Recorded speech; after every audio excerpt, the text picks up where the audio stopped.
झारखंड में पुलिस को बड़ी सफलता हाथ लगी है। एनकाउंटर में मारा गया है पतिराम मांझी। पतिराम मांझी पर था 1 करोड़ का इनाम। सेंट्रल कमेटी मेंबर है। नक्सली के मारे जाने की खबर है। पतिराम मांझी के मारे जाने की बड़ी खबर सामने आ रही है। एनकाउंटर में 10 से ज्यादा नक्सलियों के मारे जाने की भी जानकारी सामने आई है।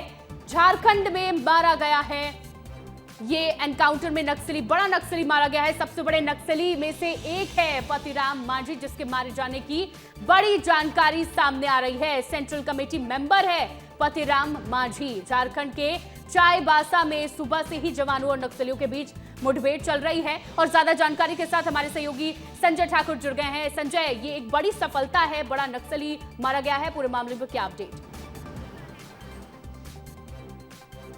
बिल्कुल श्रेया, देखिए सुबह से ही खबर आ रही थी कि चाईबासा के सारंडा के जंगलों में एक बड़ा एनकाउंटर चल रहा है और इसमें कई नक्सली मारे गए हैं। फिलहाल एक तस्वीर सामने आई जिसके बाद ये बताया गया है कि इस एनकाउंटर में फोर्स को एक बहुत बड़ी सफलता मिली है, क्योंकि इस इलाके का सबसे बड़ा नक्सली पतिराम मांझी, जिसे अनलदा या तूफान के नाम से भी जाना जाता था, वो इस एनकाउंटर में मारा गया है। Patiram Manjhi central committee member है, यानी कि झारखंड में नक्सल संगठन का सबसे बड़ा चेहरा है। पतिराम मांझी के मारे जाने के बाद अब वहां सिर्फ मिसिर बेसरा और असीम मंडल, ये 2 ही बड़े नक्सली बसते हैं। ऐसे में पतिराम मांझी के साथ अन्य 10 से ज्यादा नक्सली मारे गए हैं।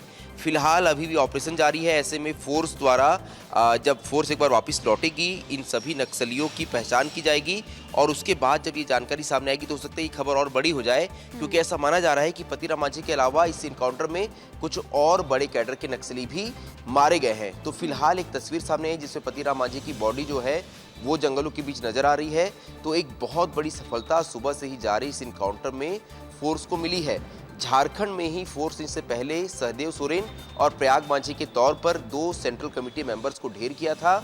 ऐसे में झारखंड जो नक्सलियों का अंतिम मजबूत किला था, जहां लगभग 1 polit bureau member, 2 CC member और लगभग 70 के आसपास माओवादी जो हैं वो सक्रिय थे, वो उस इलाके में फोर्स ने एक बार फिर से नक्सल संगठन को एक बहुत बड़ा झटका दिया है।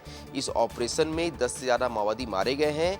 पतिराम मांझी के नाम की फिलहाल सूत्रों के हवाले से पुष्टि हो रही है, लेकिन जो अन्य माओवादी मारे गए हैं वो भी माना जा रहा है कुछ बड़े और महत्वपूर्ण रैंक के थे और मारे गए नक्सलियों के पास से कई। जुड़ा हुआ मेरा सवाल है, एक बड़ा झटका तो लगा ही है नक्सल संगठनों को, लेकिन ये जो 10 अन्य नक्सली मारे गए हैं, इनमें कौन से बड़े नाम हो सकते हैं, कोई जानकारी? बिल्कुल, देखिए पतिराम मांझी के अलावा एक अनमोल दा, जो कि उस इलाके में स्टेट कमेटी मेंबर है, और इसके अलावा एक रंजू नाम का नक्सली है जो उस इलाके का महत्वपूर्ण नक्सली कैडर है।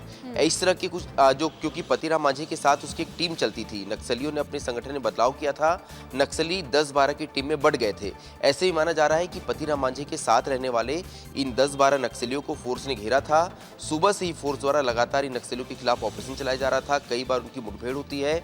मुठभेड़ के बाद जब फोर्स द्वारा सर्च ऑपरेशन चलाया जाता है, उस दौरान फोर्स को ये लाशें बरामद हुई है। फिलहाल अभी भी जवान जंगलों के अंदर है। ऐसे में जब जवान एक बार जंगलों से बाहर निकलेंगे, इन लाशों की पहचान की जाएगी, तो यकीनन ये खबर और बड़ी हो जाएगी। लेकिन अभी भी ये खबर इसलिए महत्वपूर्ण है क्योंकि ऐसा इस साल की शुरुआत जो है, साल 2026 की शुरुआत में ये पहली घटना है जब कोई सेंट्रल कमेटी मेंबर फोर्स की गोलियों का शिकार हुआ है। और सबसे खास बात यह है श्रेया कि अब मात्र 6 सेंट्रल कमेटी मेंबर या पुलिस ब्यूरो मेंबर जो है वो नक्सल संगठन में बचे हैं। उसमें से एक आज फिर मारा गया है। ऐसे में नक्सल संगठन जो लगातार कमजोर हो रहा था, उसे एक बार फिर से बहुत तगड़ा झटका लगा है। श्रेया, बिल्कुल संजय, नक्सल संगठन कमजोर हो रहा है और इससे जुड़ी जो भी अपडेट हम तक पहुंचाते रहेगा। फिलहाल बहुत शुक्रिया तमाम जानकारी के लिए।